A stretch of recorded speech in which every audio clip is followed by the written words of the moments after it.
सभी सुनने वालों को दशहरा की हार्दिक बधाई। फेस्टिव सीजन है, एक सेलिब्रेशन का माहौल है चारों तरफ, और उम्मीद है आप सब भी इसे एंजॉय कर रहे होंगे। आज हम इसी फेस्टिव स्पिरिट में एक बहुत ही जाने माने लेकिन शायद उतने ही गहरे त्योहार दशहरा पर थोड़ी गहराई से बात करेंगे। तो एक कहानी तो हम सब जानते हैं, बचपन से सुनते आए हैं, राम की रावण पर विजय, है ना, बुराई पर अच्छाई की जीत, लाइट ओवर डार्कनेस वगैरह वगैरह। पर आज का हमारा इरादा इस कहानी को सिर्फ दोहराना नहीं है। हम थोड़ा और डीप डाइव करेंगे, इसके कोर स्पिरिचुअल मीनिंग को समझने की कोशिश करेंगे। आखिर ये सदियों पुरानी कहानी आज हमारे लिए, हमारी पर्सनल लाइफ्स में, हमारी सोसाइटी के लिए क्या मायने रखती है। What's the take away for us right now? ये एक बहुत ज़रूरी सवाल है, क्योंकि दशहरा सिर्फ एक पौराणिक घटना का स्मरणोत्सव नहीं है। ये असल में दो फंडामेंटल फिलॉसफीज, दो जीवन जीने के तरीकों का सिंबल है। एक तरफ है धर्म का मार्ग, दूसरी तरफ अधर्म का। राम और रावण महज किरदार नहीं है, वे मानवीय स्वभाव, ह्यूमन नेचर के दो बिल्कुल विपरीत छोरों को रिप्रेजेंट करते हैं। दशहरा इसी शाश्वत द्वंद्व, इसी इटर्नल कॉन्फ्लिक्ट और उसके अल्टीमेट रेजोल्यूशन का उत्सव है। तो चलिए इसे परत दर परत खोलते हैं। Let's unpack this. बिल्कुल, शुरुआत राम से करते हैं। जब हम राम की बात करते हैं तो सिर्फ एक वीर राजकुमार या कुशल राजा की छवि उभरती है, लेकिन उन्हें मर्यादा पुरुषोत्तम कहा जाता है। इसका मतलब क्या है? इसका मतलब है वो व्यक्ति जो मर्यादा, जो धर्म है, उसका पालन करने में सबसे उत्तम है। The epitome of righteousness and principle living. हाँ, और यहाँ धर्म शब्द को समझना बहुत जरूरी है। इसका मतलब सिर्फ रिलीजन या पूजा पाठ तक सीमित नहीं है, जैसा कई बार समझ लिया जाता है। इसका दायरा बहुत बड़ा है। इसमें कर्तव्य, ड्यूटी शामिल है, नैतिकता, एथिक्स शामिल है, सामाजिक व्यवस्था, सोशल ऑर्डर को बनाए रखने की जिम्मेदारी शामिल है। ये वो एथिकल कोड ऑफ कंडक्ट है जो हमें महज इंस्टिंक्ट्स पर चलने वाले प्राणियों से ऊपर उठाकर इंसान बनाता है। ये स्वार्थ यानी पर्सनल गेन या सेल्फिशनेस से ऊपर उठकर कलेक्टिव गुड यानी सबके भले के बारे में सोचने की प्रेरणा देता है। जैसे वो उदाहरण हम सब जानते हैं, पिता दशरथ के वचन को निभाने के लिए राम ने बिना किसी सवाल, बिना किसी बहस के राज्याभिषेक से ठीक पहले 14 साल का वनवास स्वीकार कर लिया। वो आसानी से मना कर सकते थे, तर्क दे सकते थे, शायद विद्रोह भी कर सकते थे। अयोध्या का सिंहासन उनका अधिकार था, लेकिन उन्होंने अपने व्यक्तिगत अधिकार और सुख से ऊपर धर्म को रखा। वो प्रसिद्ध चौपाई है ना, रघुकुल रीति सदा चली आई, प्राण जाहू बरु बचनु न जाई। ये दिखाता है कि उनके लिए वचन, कर्तव्य और सिद्धांतों का पालन कितना ज्यादा महत्वपूर्ण था। Promises and principles were absolutely paramount. और इसमें आज के लिए एक बहुत पावरफुल मैसेज छुपा है। सोचिए, हम अपनी रोजमर्रा की जिंदगी में कितनी बार ऐसी सिचुएशंस फेस करते हैं जहां हमें चुनना पड़ता है क्या सही है, व्हाट इज राइट, वर्सेस क्या आसान है या फायदेमंद है, व्हाट इज कन्वीनियंट और बेनिफिशियल। राम का जीवन हमें दिखाता है कि सिद्धांतों पर, प्रिंसिपल्स पर टिके रहने की क्या कीमत और क्या अहमियत है। भले ही रास्ता मुश्किलों भरा हो, भले ही उसमें पर्सनल सैक्रिफाइस क्यों ना शामिल हो। एक स्टेबल और जस्ट सोसाइटी की नींव तभी मजबूत होती है जब उसके सदस्य अपने कर्तव्यों को समझते हैं और उनका निष्ठा से पालन करते हैं। ये सिर्फ राजाओं के लिए नहीं, हर व्यक्ति के लिए सच है। ओके, तो ये हुई धर्म की बात राम के जरिए। अब सिक्के का दूसरा पहलू देखते हैं, रावण। अब रावण का किरदार बड़ा फैसिनेटिंग है। वो कोई साधारण राक्षस या कोई अनपढ़, अनकल्चर्ड ब्रूट नहीं था जैसा अक्सर पोर्ट्रे किया जाता है। वो प्रकांड पंडित था, वेदों और शास्त्रों का ज्ञाता, एक ब्राह्मण ऋषि, पुलस्त्य का पौत्र, शिव का अनन्य भक्त, और उसके पास असीम शक्तियां और सिद्धियां थी। He was incredibly learned, powerful and even had divine Boons. निश्चित रूप से। और यही बात रावण के पतन को और ज्यादा मीनिंगफुल बनाती है। वो सिंबल है अधर्म का, यानी धर्म के बिल्कुल विपरीत।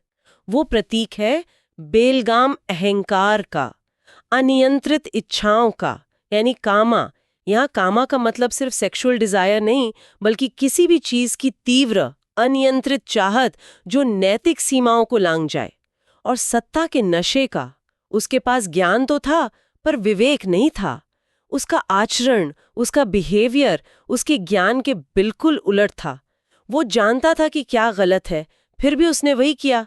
ये क्लासिक नोइंग डूइंग गैप का एक बड़ा उदाहरण है। हाँ बिल्कुल, उसके जीवन के किस्से इसी पैटर्न को दिखाते हैं। जैसे शिवजी से वरदान पाना, और फिर अहंकार में चूर होकर कैलाश पर्वत को ही उठाने की कोशिश करना, या फिर अपनी शक्ति के मद में दूसरों की स्त्रियों जैसे वेदवती या रंभा का अपमान करना या उन पर बुरी नजर डालना, ये सब उसके अनचेक्ड ईगो और अपनी इच्छाओं को, अपने डिजायर्स को हर नियम कानून, हर नैतिकता से ऊपर रखने की प्रवृत्ति दिखाते हैं।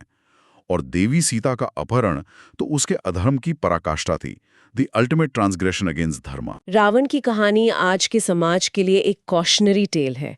ये उन टेंडेंसीज को हाईलाइट करती है जहां ज्ञान, शक्ति या टैलेंट का दुरुपयोग होता है। अनचेक्ड एम्बिशन, बेकाबू अहंकार, भौतिक चीजों की अंधी दौड़, ये चीजें पर्सनल लेवल पर तो विनाशकारी हैं ही, सोशल लेवल पर भी बहुत नुकसान पहुंचा सकती हैं। हम आज भी देखते हैं कैसे पावर करप्ट्स करती है, कैसे नॉलेज बिना विजडम के खतरनाक हो सकती है। रावण हमें सिखाता है कि सिर्फ जानना, सिर्फ इन्फॉर्मेशन रखना काफी नहीं है। असली यात्रा उस ज्ञान को चरित्र में ढालने की है, उसे जीने की है। Becoming wise is the real journey, not just knowing things. तो इसका मतलब ये हुआ कि राम और रावण के बीच जो युद्ध हुआ, जिसे हम दशहरा पर मनाते हैं, वो सिर्फ दो राजाओं या दो सेनाओं के बीच की लड़ाई नहीं थी। वो असल में धर्म और अधर्म के बीच का एक सिंबॉलिक बैटल था। ये वो लड़ाई है जो सृष्टि के आरंभ से चली आ रही है और आज भी हमारे अंदर, हमारे समाज में लगातार चल रही है। अच्छाई बनाम बुराई, व्यवस्था बनाम अराजकता, निस्वार्थता बनाम अहंकार, संयम बनाम अनियंत्रित इच्छाएं। बात को गहरा करता है। अक्सर लोग सोचते हैं 10 सिर मतलब 10 गुना बुद्धि। हाँ, वो अपार बुद्धि और क्षमताओं, कैपेबिलिटीज का प्रतीक तो थे, लेकिन वो 10 गुना बढ़े हुए अहंकार, अनियंत्रित इच्छाओं और बुराइयों के भी प्रतीक थे। इन्हें गिनाया जाता है काम, क्रोध, लोभ, मोह या डिल्यूजन, मद, प्राइड, एरोगेंस, मत्सर, एनवी, जेलसी, और साथ ही मन, बुद्धि, चित्त और अहंकार का दूषित हो जाना। तो रावण का वध असल में इन 10 आंतरिक राक्षसों, इन इनर डीमंस पर विजय पाने का प्रतीक है। ये सिर्फ बाहरी दुश्मन पर जीत नहीं, अपने अंदर की बुराइयों पर जीत है। इसी कॉन्टेक्स्ट में रावण के भाई विभीषण का किरदार भी बहुत रेलिवेंट हो जाता है ना? वो रावण के कुल में पैदा हुए, उसी माहौल में पले बड़े, लेकिन उन्होंने अधर्म का साथ छोड़कर धर्म का मार्ग चुना, राम का साथ दिया। ये दिखाता है कि परिस्थितियां चाहे जैसी भी हों, सही और गलत के बीच चुनाव करने की क्षमता हमेशा हमारे पास होती है। विभीषण का चुनाव ये दर्शाता है कि धर्म किसी कुल या जन पर निर्भर नहीं करता। ये व्यक्तिगत विवेक और नैतिक चुनाव का मामला है। उनका किरदार इस बात का प्रमाण है कि अधर्म के गढ़ में भी धर्म का दीपक जल सकता है। और इसीलिए दशहरा सिर्फ युद्ध का अंत नहीं, बल्कि विजय का पर्व है, विजयदशमी। ये हमें विश्वास दिलाता है कि धर्म की जीत अंततः निश्चित है, चाहे अधर्म कितना भी शक्तिशाली या आकर्षक क्यों ना लगे। यह हमें उम्मीद देता है कि हम अपने अंदर और अपने आसपास के रावणों पर विजय पा सकते हैं। और राम की ये विजय सिर्फ फिजिकल विक्ट्री नहीं थी, ये एक नैतिक और आध्यात्मिक जीत थी, जिसने राम राज्य की अवधारणा की नींव रखी। राम राज्य का मतलब सिर्फ राम का शासन नहीं, बल्कि एक ऐसा आदर्श समाज जहां न्याय हो, सत्य का पालन हो, प्रजा सुखी हो और शासक धर्म के प्रति पूरी तरह समर्पित हो। A blueprint for an ideal, just and righteous society. हाँ, और ये समझना भी जरूरी है कि इस जीत में राम के हथियार सिर्फ उनके धनुष बाण नहीं थे। उनके असली हथियार थे सिद्धांतों पर उनकी अटूट निष्ठा, सत्य और न्याय के लिए लड़ने का संकल्प, उनका आत्मसंयम, सेल्फ कंट्रोल और सही साथियों का साथ। यहाँ हनुमान जी का रोल बहुत महत्वपूर्ण है। वो निस्वार्थ भक्ति, अटूट निष्ठा और सेल्फलेस सर्विस के प्रतीक हैं। उनकी शक्ति, बुद्धि और समर्पण धर्म की स्थापना में क्रूशल थे। बिना हनुमान, सुग्रीव, विभीषण और पूरी वानर सेना के सहयोग और बलिदान के ये विजय शायद संभव ही नहीं होती। ये दिखाता है कि धर्म की लड़ाई अक्सर अकेले नहीं, सही मूल्यों वाले साथियों के साथ मिलकर लड़ी जाती है। तो अब इस सारी चर्चा को आज के कॉन्टेक्स्ट में लाते हैं। आज की युग में इसकी रेलेवेंस क्या है? सोचने वाली बात है, आज हमारी पर्सनल लाइफ में और हमारी सोसाइटी में कौन से रावण मौजूद हैं? क्या वो हमारा अपना अहंकार है जो हमें दूसरों से बेहतर समझता है, या हमारा लालच जो हमें एथिकली कॉम्प्रोमाइज करने पे मजबूर करता है, या समाज में फैला हुआ अन्याय, भ्रष्टाचार, करप्शन या विभाजन पैदा करने वाली सोच या फिर प्रकृति का अंधाधुंध शोषण, डिसरिगार्ड फॉर द एनवायरनमेंट, और नैतिक मूल्यों का पतन, इरोजन ऑफ एथिक्स, ये सब आज के रावण के ही अलग अलग रूप हो सकते हैं, है ना? दशहरा हर साल हमें एक आईना दिखाता है। ये याद दिलाता है कि हर पल, हर स्थिति में हमारे पास एक चॉइस होती है। हम राम का मार्ग चुने जो कर्तव्य, नीति, संयम और सबका हित यानी कलेक्टिव गुड का मार्ग है, या रावण का मार्ग चुने जो स्वार्थ, अहंकार, अनियंत्रित इच्छाओं और नियम तोड़ने का मार्ग है। और सबसे होपफुल बात यह है कि ट्रांसफॉर्मेशन हमेशा पॉसिबल है। बुराई से अच्छाई की तरफ लौटने का दरवाज़ा हमेशा खुला रहता है। इसका सबसे बड़ा उदाहरण तो डाकू रत्नाकर का है, जो पश्चाताप और साधना के बल पर महर्षि वाल्मीकि बने और फिर उन्होंने ही रामायण की रचना की। So change and redemption are always possible. बिल्कुल, ये त्योहार सिर्फ रीति रिवाज निभाने या छुट्टी मनाने का मौका नहीं है। ये एक उम्मीद जगाता है, a sense of hope and renewal. ये हमें अपने अंदर झांकने, इंट्रोस्पेक्ट करने और अपने भीतर के रामत्व यानी अच्छाई, साहस और धर्म के प्रति निष्ठा को जगाने की प्रेरणा देता है। और साथ ही यह हमें एक बेहतर, ज्यादा न्यायपूर्ण और करुणामय समाज बनाने के लिए कलेक्टिव एक्शन लेने के लिए भी प्रेरित करता है।